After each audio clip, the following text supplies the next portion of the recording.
What happens when you ask for help, but instead receive assistance that harms you? We're seeing this across the country and being told that this problem is being addressed. Is it? What am I talking about? Doctors and doctors with a professional license that's supposed to be looking out for your best interest. But are they? Well, I think this is up for debate and probably up to the perspective of the person. So please stay tuned for our guest who will probably disagree with the looking out for your best interest as she'd seen a doctor. And I'm also very aware of this doctor who probably has falsely claimed that as long as you feel good, you're fine. What do we call him? Dr. Feelgood, right? I'll see you in a second. Trapped in a tree.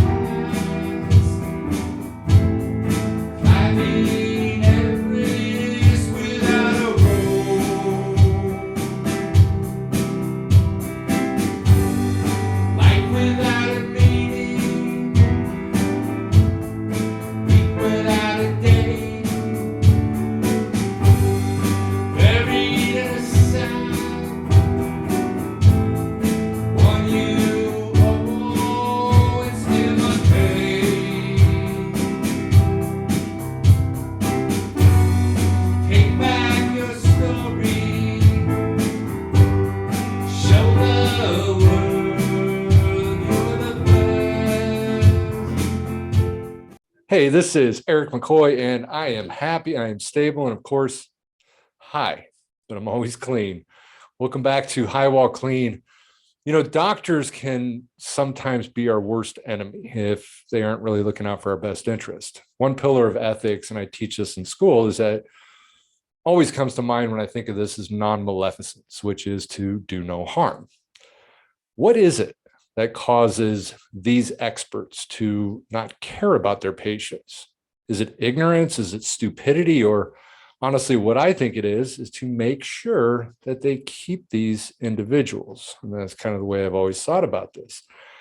How do you do this? Well, you give them a substance that will alter their central nervous system enough to where they will become dependent and require the substance to feel normal, or, as normal as they can feel. I spent a bit of time recently looking into a doctor that I believe is someone who has or will eventually kill someone.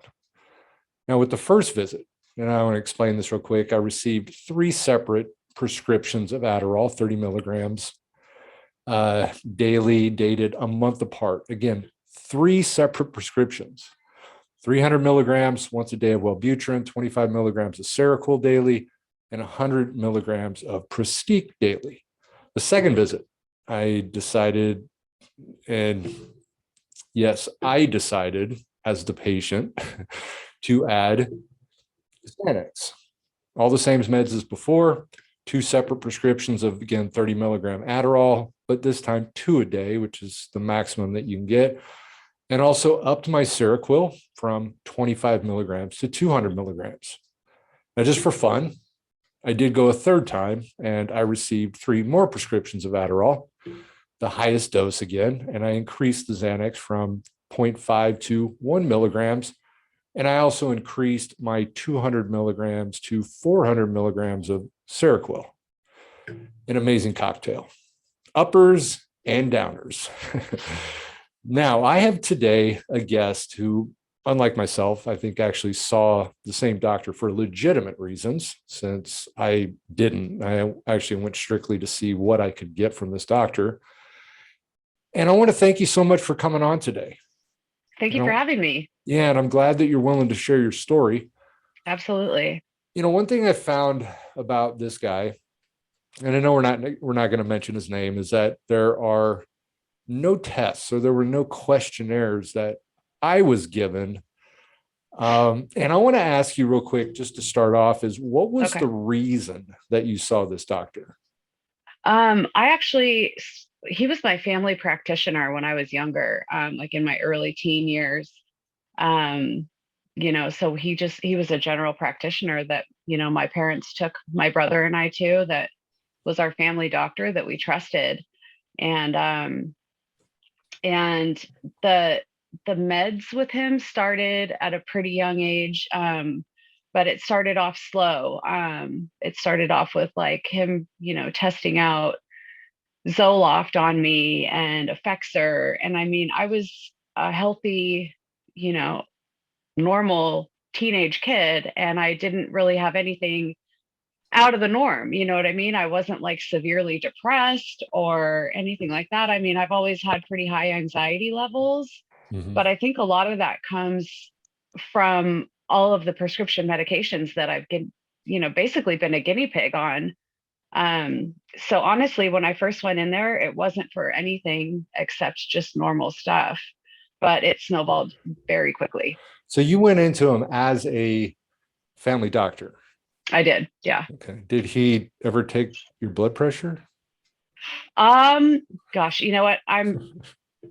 My blood pressure, perhaps, because Okay. like I said, he was he was a family practitioner, but there was never like major blood panels run or anything like that. And it Did he actually like do physicals and things like that at some point? he did way back when. Okay. But now, as far as I know, he just is basically a pill pusher. But yeah, back when I first began to see him, it was, he was more of a doctor, which I really don't think that he does much of that anymore, clearly.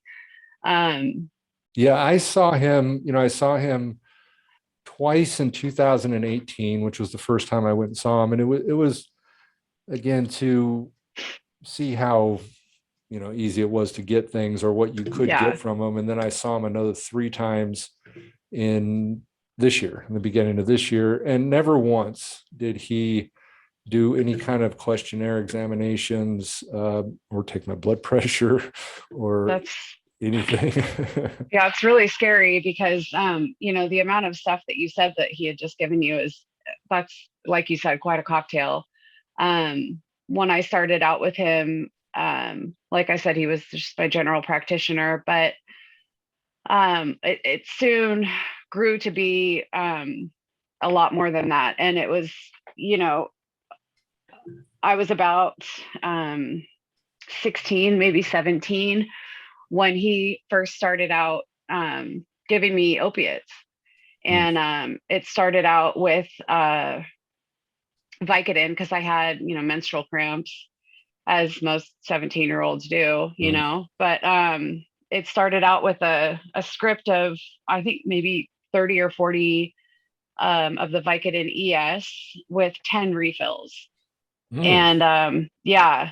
And so, the pharmacy went back and questioned him, and he went back and tried to say that he thought I had altered the prescription, which I hadn't. Um, because, my mom and the pharmacist were extremely concerned that I had just been given this many pills. So yeah, that kind of started things out, and it, like I said, it grew really fast with him into a pretty bad problem, to a point where I was entering his office and I was leaving with samples of, I don't even know what, Seroquel, and which, you shouldn't be giving a normal healthy person, I don't think. Mhm. Seroquel and Effexor, and just this crazy combination of all these pills, in a bag Mm. full of samples.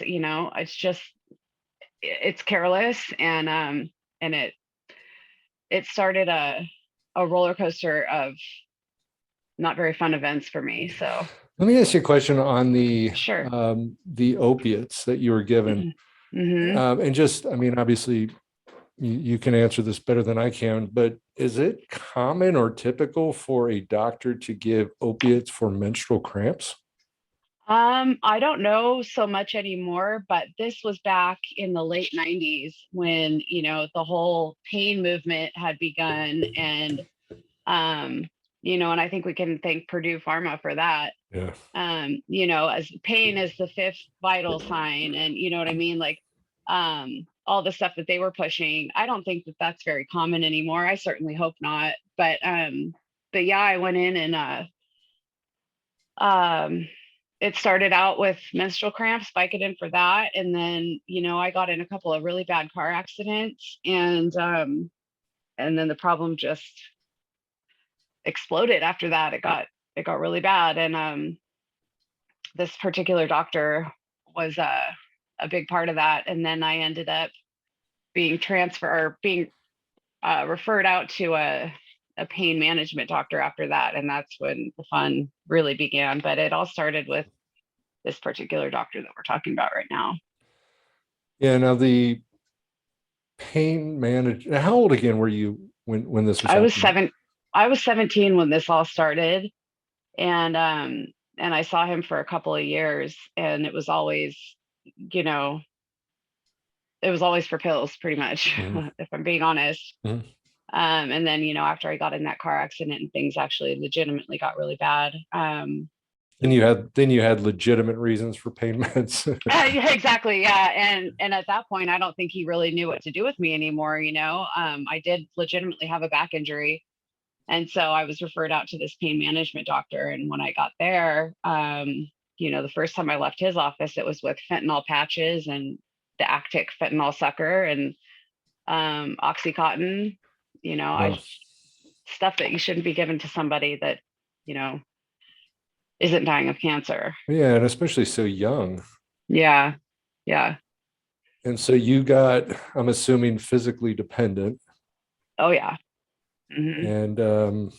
And how long did your and now how long have you been using since that Um, point? Or well, I got physically dependent on all the meds really quickly. It would be almost impossible not to. And I saw that pain management doctor for, about a year or two. I'm not exactly sure the exact amount of time, but it was somewhere around there, a year and a half maybe. And then when he cut me off, I mean, then I started looking to the streets to, Mhm. you know, otherwise I would have been sick. So that's when my problem with heroin started, and I did that for a little while, and then I was able to clean myself up for a while, for a few years, and it's just been kind of a roller coaster ever since. Just with pills back and forth, and but yeah, it's been a roller coaster for the last 20 years. Have you seen the doctor since? Which one? The Either one? yeah, either one.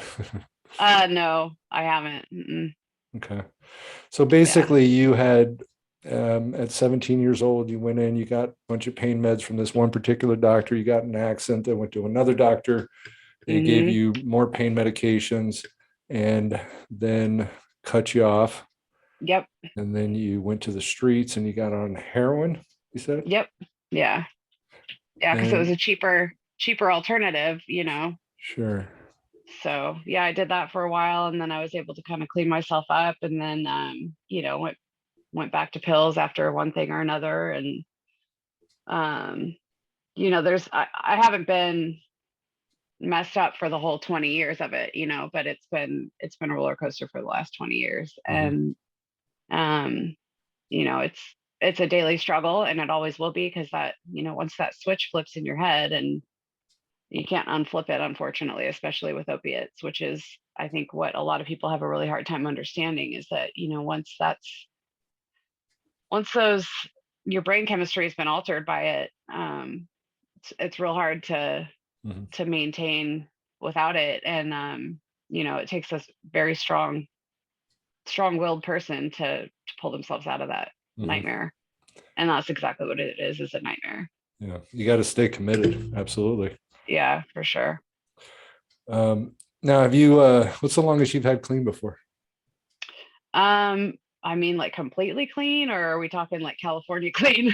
Completely clean. Ever? um yeah, I mean, yeah, I have kids, and so I was clean throughout my pregnancies, and thereafter, so I mean, a couple of years here and there.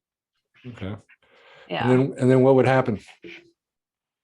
Something would happen. I don't even know. I would get prescribed pills for this or that or the other, and then it would just start the whole snowball effect and end me up in a bad place. Were you seeking pills or? Um, for a while, no, I wasn't. But yeah, there was definitely a time that I did some doctor shopping and was definitely a drug seeker for sure, you know. Yeah, that's tough. I mean, this is the thing that really irritates me, about doctors, Yeah, is finding the ones that actually do care about you. And there are, I yeah, mean, again, I don't want, I know there's all these, all this stuff out there about, all these horrible doctors. There are still good doctors out there. sure. And so it's obviously about finding the ones that genuinely do care about you. I mean, pain meds and things like that have their place, Yes, you I know, agree. but I agree. it needs to be, again, I think personally of a necessity for those of us in recovery. I think it's very, very important that, we do understand, number one, that our bodies can handle a lot of pain. Yeah, And so being able to get to the place to where it's an absolute necessity before you yeah. jump the gun and and get Well, back on yeah. it. I think that the way things are now, with the FDA and the DA cracking down on doctors and pill mills and things like that, I think it is definitely beneficial for you know, the youth of today or the younger people or younger generation. But Mhm. I mean, where does that leave the people that, started this journey, like I did 20 years ago? Yeah. I mean, that's what are you supposed to do? Mhm. Most people that were, in my same position did exactly what I did and went and sought it somewhere else in the streets or and now we've got this whole fentanyl crisis because Mhm. that's just kind of the third wave of the opiate epidemic, I think. And Yeah, it really is. And the death rates are phenomenal. I mean, it's just absolutely insane how many people are dying from this. And yeah, the crazy part is that, so many doctors are, I mean, I think in a sense, somewhat responsible for it. Um, Obviously we can't put the full blame because people still choose to do this. sure. But at the age of 17, when you're, going in for whatever you're going in for, and a doctor hands you a Yeah, bunch of meds, you're not yeah, quite as responsible, I think, at that age. yeah, And you get the dependence, yeah. And like I said, I mean, once that switch is flipped, it's never going to unflip. That's always going to be there. Mhm. It literally alters the way that your brain operates. And unfortunately with opiates, it's really hard to dig yourself out of that hole. Mhm. um and now you've got people that have been, that got hooked on, oxy or whatever 20 years ago and then, moved to heroin and then to fentanyl, and want to get help, then they end up on some kind of a mat treatment. Mhm. So, we're back to the pharmaceutical companies, Mhm. um, with Suboxone or Subutex or methadone or whatever it is, you know, it's it's just like it's like a merry-go-round that you can't get off. Yeah. Um, I mean, I am a believer in harm reduction, because again, I'd rather see people on harm reduction than dead. Yeah, definitely. But, preferably, obviously, if you can get off everything, that's ideal. Yeah. And, but one thing I wanted to mention with, so I teach all this stuff with, physiological effects and, everything at Yeah. a school for people working to become substance abuse counselors. And I'm a counselor myself.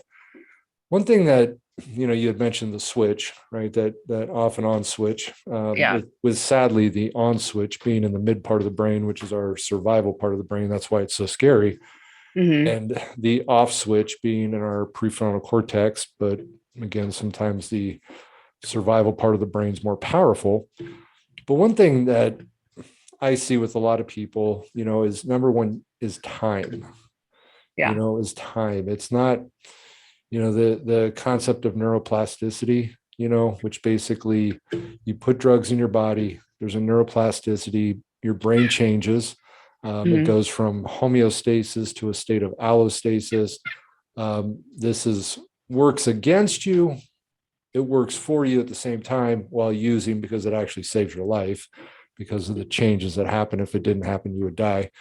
But then that obviously leads to the withdrawal stuff and everything that you go through.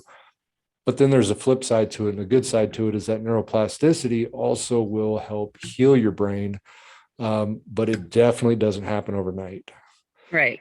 It can take a couple of years, methamphetamine is another one that has quite a long period of time for that neuroplasticity to really change everything back. And that's actually what we're seeing now, is we're seeing a much bigger surge of meth coming back. Yeah. Well, I mean, people are doing fentanyl and then having to smoke meth to stay awake, It's what I've seen anyway myself. So yeah. Was fentanyl fentanyl was your drug of choice at a point, or was it just heroin? No, it wasn't. Yeah, it never was. Okay. I mean, it was when it was from a doctor, Sure. that's, Sure. I mean, ultimately what got the ball rolling and got my, escalated my problem the way it did. Because I had it, in a patch. So it was pumping through my blood 24 hours a day. And then the suckers, which, literally you give people that have, that are dying of cancer. That's in a hospital setting. Typically, you don't just give it to somebody and send them home. I'm lucky to be alive. How much heroin were you doing when you were doing that? About a gram a day. Yeah. So, I mean, a good amount, but I've definitely seen people, a couple grams of fentanyl every day, which is crazy. Yeah, absolutely. But you made it. You're alive. Yeah. Now you got to stay alive. Exactly. Now I got to try and turn it around somehow. So yeah. What are you doing? What are you doing for yourself? I'm still in treatment. I'm doing an IOP. I went to treatment over the summer. I did a 90-day inpatient at a residential. And then I started an IOP directly after that, which I'm still doing. And right now I'm just trying to find work, and I'm taking care of my kids and just trying to get back to normal, because definitely threw me for a loop, for sure. Yeah. It's a lot of work, isn't it? Well, it's a lot of work to be that way, and then it's a lot of work to come back. So that's what I'm trying to do. Well, and the reality is sobriety is harder sometimes. Yeah. I'm starting to find joy in things again, and starting to get back to myself and do the things that I always like to do. So yeah, but it's definitely been a tough journey. And I mean, I wouldn't wish it on my worst enemy, Figure out a way that you can, take the strengths and things that you've gained from it and utilize those. Exactly. Yeah. And that's why, I want to share my story. I mean, it's like I have a lot of shame and a lot of guilt, but if I can help somebody, then it's not all in vain. So there's that idea of learning to transform your past, right? Where you take exactly, there's nothing that you ever have done that makes you who you are. So that's not you. And hopefully you can kind of think about that to reduce some of that shame, because that's not who you are. Right. But there are things that you've done that it does help shape you. And if you can get to that place to where you love yourself, then it was all worth it. Exactly. I was just at a podcast recently with Tommy Chong, and we were talking about, a lot of this stuff that like for me, if I knew the information I knew now, would I go back and do things differently? And honestly, I wouldn't, because I love who I am today. I wouldn't be doing what I'm doing today, Yeah. And so we can make those life experiences some of the greatest things in the world. Yes. You get to stand up, you get to show the world that, hey, you know what? Yeah, I went through this stuff, but look at me today. I definitely hope that by me sharing my story, I can give somebody else hope, because, Mhm. there is hope. You just have to try and, to get yourself there, to get yourself to that point where you want help, and you can admit that you need help. And Mhm. yeah, but yeah, I think that, who knows if I would have had a problem with anything had I not started out in a doctor's office. I have no idea.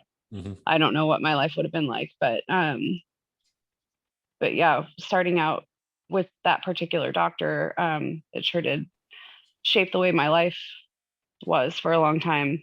Mhm. And it's just, I feel like, something needs to be done to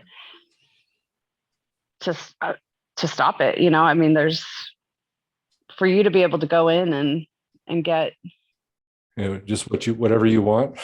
yeah, it's amazing to me. And it's just, I think back to myself going into that office, and just leaving with handfuls of samples, and Yeah. just at my disposal. What And I was young too. It wasn't Yeah. I was really young. I went in the first time I went in and saw him, and this is so funny to me, but I went in and saw him, and I was just giving him symptoms. I was throwing out, I can't focus, I can't concentrate. I can't hold a job. My wife and I are fighting all the time. So he Yeah. starts me on Prestige, and the funniest thing about it was he takes a sample pack out Uh-huh. and he pops two of them out. He cuts them and then he rolls them up in a bindle and he gives them to me. What? Yeah, literally did. It was like a sticky note bindle. And then he gave me the rest of the sample, but the point was, and I thought about it and I was like, there had to have been a better way, a more professional way to do this. That's crazy. Yeah. He was, because he was like, take half and half and half, but it was just so weird. And he rolled that bindle so well. Oh, I'm sure he did. Wow, that's crazy. Yeah. Yeah, that's crazy.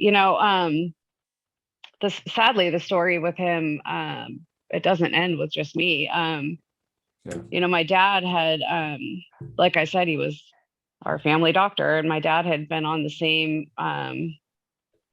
combination of meds for, the better part of his life, Mm.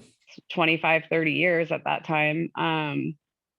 And he went in there, and the doctor, one day was just like, I'd really like to try you on this new stuff. And, took him off the meds that he had been on, that had been working for him forever, and switched it up to something that I'm sure he was getting a kickback from, because gave it to everybody that walked into his office for one reason or another. What was And it? it was Effexor. Mm. I think Effexor and Seroquel probably. About, I don't know, 2, 3 months later, my dad went off the deep end, and just completely lost his mind, and ended up destroying the relationship between my parents, and between, my siblings and my father and I. And to this day, I still don't talk to him. So, Wow.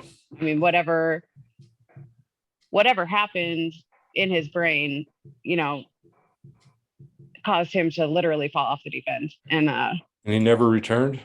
no, no, he didn't. So, you know, Do you ever try to talk to him? I've reached out a few times, but every time I do, it's the same outcome. So it kind of just got to the point where I didn't want to break my own heart anymore by doing it. Yeah, yeah, yeah. So yeah, he's moved on with his life, which is fine. I'm happy for him. Um, but yeah, I mean, had that not happened, who knows what would have been. You don't take somebody that's been on the same kind of meds for their entire life and switch them up because you've got the latest and greatest that you're getting a kickback from, which I know he was, because literally everybody that I had ever talked to at that, you know, at that time was on the same medication. Mhm. So Yeah, it's interesting. If you go, there's a website you can go to that any doctors that get paid by pharmaceutical companies or any of that type of stuff, there's a website, they have to report that. Really? And yeah, and so you can actually go to, I don't remember the name of the website, but you can find it online, Okay. the payments that doctors receive. And so you'll find his name on there, and you'll find, whatever payments he's getting um, from Yeah, different I'd be really companies. interested to know because I'm sure there's got to be quite a few for him, or there was at one point in time. I don't Yeah. know how far back it looks, but yeah, Yeah, I actually looked him up. It's not an enormous amount of money right now, yeah, but I think maybe on an average of like 3,000 or something like that. yeah, I don't even know if it's that same med though. I don't but it's basically, pharmaceutical companies that will come out and they'll give them samples, and they'll, want them to try and test it. They'll take them out to lunch, things. yeah. And so some of the payments that are on there are actually that part that where they pay for Okay, his lunch and, things of that yeah, nature. But it's yeah, it is sad. I mean, it's crazy, you know. it is crazy. Doctors It should is. not be getting kickbacks from pharmaceutical companies. No, And and I feel like things are all tied in together, mhm, because when I started going to the pain management doctor is when I told you that, I started to really get prescribed the heavy duty stuff, mhm. which I was always instructed to fill at a certain pharmacy. Hmm. I was, he Really? never, yeah. I would leave his office and he would tell me, go downstairs and get this filled at the pharmacy downstairs. And that's Hmm. always what I did. And the one time that I had to have my mom go and get something filled for me, she went to a different pharmacy, and it was an absolute nightmare for her, you know, to get this Why? stuff filled somewhere Why? else. I I don't really know. Well, because it was such a huge amount of such a strong narcotic that, Wow. it was very frowned upon to be getting filled. Hmm. Period. But, so yeah, always at the same pharmacy, and That one that you yeah, were saying in the very beginning of this really is intriguing. The 18, you say 18 refills 10. or 10 refills? Yeah. Yeah, Hmm. that's yeah. Yeah. He And doesn't, that's one thing I found with him. The Adderall, for instance, right? huh. Adderall is a schedule 2, so it requires a triplicate form, Right. and you cannot write refills, right, for triplicates. And so that's how Right. he gets around it. He'll write you 3 separate prescriptions, Hmm. dated a month apart, and that's how Jesus. he gets around that, the refill thing. Right.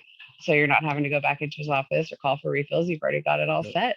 Yep. And it's funny because the other, and I got to look into this. I want to double check on this, but he he also told me in my meeting that if I needed more Adderall, to just call Hmm. him and he'll mail them to me.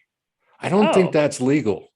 I doubt it. Yeah, that Yeah. doesn't sound like it would be. And I want to do it. I was thinking about doing it, was giving a call because I wanted to get it recorded too. I was going to record it. Oh yeah, definitely. And Yeah, but that can't. this doctor needs to go down. I mean, he really I agree. does. And some of the stuff with Jody, I've actually sent her information. We've got some information to the DEA's office. I don't know if they're doing anything. That's kind of the frustrating part with me is, are they actually doing anything? It's been a little while and I haven't heard anything, Yeah. but I mean, uh, at this point in the game, I mean, he's already had, you know, definitely a few slaps on the wrist that I'm aware of. yeah, he's been on Um, probation twice. yeah, so He you would actually, think his that. license was revoked twice, but they stay it, putting him on probation. I don't get that. I don't either. That doesn't make any sense to me. I mean, if you screwed up that badly that you've had your license pulled twice Yeah, to practice medicine, and you're still, just writing prescriptions all day long, yeah, that's crazy to me. yeah, that's all he does. Yeah, it Um, is. and Yeah, he that's. also told me in my last meeting that he's writing a book for professionals. Oh, good. Yeah, Great. I was thinking like the solution to everybody's problems: get them fucked Right. up on drugs. Yeah, exactly. Crazy. Yeah. I was, and then, this other doctor that he had referred me out to, it got me hooked on fentanyl. I was looking up and trying to get some information on him and what he's up to these days. And he still has a successful practice, but now, he's trying to steer clear of the opiates. And Mm. now he's doing ketamine therapy, Mm. which that to me is absolute insanity. I mean, Yeah, that's weird. I don't know. It's Yeah. yeah, the dissociative anesthetic, we just need to disconnect from our bodies. Well, yeah, Uh, you give these people, a dose of it every couple once a week or whatever. But what do you think's going to happen when you stop dosing them? yeah, yeah. They're going to start dosing themselves, and that's where the problems are going to start again. That's exactly what they are, though. I mean, they're literally just drug pushers, drug dealers. They really are. Yeah. And I mean, I got to a point when I was, it was really bad. Um, when I was really bad into the prescription stuff. And, I remember standing in line at CVS one time, just um, feeling like that was where it's like was my trap house. You know what I mean? Hmm. So I don't know. It's when you start to see the light, you start to really realize how fucked up it actually is. Yeah, yeah. And my mom had gone into an appointment with me one time because she was really worried about me because I was fucked up. Mhm. She was like, am I going to have to put my daughter in rehab after this? What are you going to do? How are you going to get her off all this stuff? And the doctor was like, oh, we do this all the time. This is what we do. Everything's going to be fine. Well, everything wasn't fine, like not Yeah. even close to fine. And I think when the doctor started to see that I had a real problem is when he started to like back off and be like, okay, well, no, sorry, you're cut off. And what do you think's going to happen? Of course, I'm going to go to the streets to look for it. I'm already hooked. I'm already like, neck deep in this shit. So So he cut you off when he started seeing you having a problem? Was that the I think, yeah. I mean, when I started to get really bad is when he cut me off. I mean, he was the one who got me to that point. you Mhm. know what do you think is going to happen when you give this person all these medications? And then What were the doses you were on? so at one point in time I had the what are they called? It's the fentanyl patch. I don't remember the exact name of it. It's like the something transdermal patch. Mhm. And those are good for 3 days. I'm not sure exactly the dosage on them, Mhm. but you leave them on for 3 days and it literally pumps through your blood Mhm. all day Mhm. long. Um, and then I had the Actic suckers, which are the fentanyl suckers. And again, I'm not sure on the dosage. I think there's only two different ones. And then like two 80 milligram oxys every day. Hmm. So What yeah. was the accident you were in? I was in a really bad car accident. I literally drove my Honda Civic like underneath a semi truck on, Hmm. yeah, out in the middle of the desert. So it was really bad. And then shortly after that, I totaled another car. Um, and in that one, I rolled it, and that's when the injury got really bad. But Did you break yeah, any bones or did you? I screwed up like some of the discs in my lower back, and I Mhm. ended up having to have a couple of like procedures done, but nothing that would warrant the amount of medication that I was on. That's Hmm. for sure. You know, like not even close. Yeah, the thing on so the pain management doctor did. So what kind of screenings did he do? I mean, did he do or did he just I say did here? no with him. I did have an MRI, and I did have all that. So, and he's actually the one that did the procedure on my back, because that's part of what he does too. He does like he's big on like spinal blocks, like the epidural stuff, and yeah. So I mean, he did help me some, but he did more harm than good for sure. Mhm. Yeah. Yeah. Well, let me ask you a question. I always like to ask everybody this. If you were to send a message or tell people out there that are struggling, what would you tell them? That there's light at the end of the tunnel. If you can just, I think the hardest part is asking for help or reaching for help, and getting yourself in somewhere that can help you. I think a lot of people with opiates too are so scared of the withdrawal of it. But you only have to do it one time, and if you can get through it, then, there's definitely light at the end of the tunnel, and there's so much more to life, and, you'll find joy again and you'll be happy again. It just takes, like you said, takes some time. Mhm. So, yeah. That's the scary part. Yeah. But I mean, I'm like, and I know it sounds so cliche, but you only have to do it once. Mhm. I mean, a lot of people don't do it once. A lot of people do it once and then slip up and do it again and have to do it again. But if you can just get over that hump and get yourself straight, then, there's hope for sure. Yeah. And I know you had said that how long did you have sober when you relapsed? This last time, Yeah.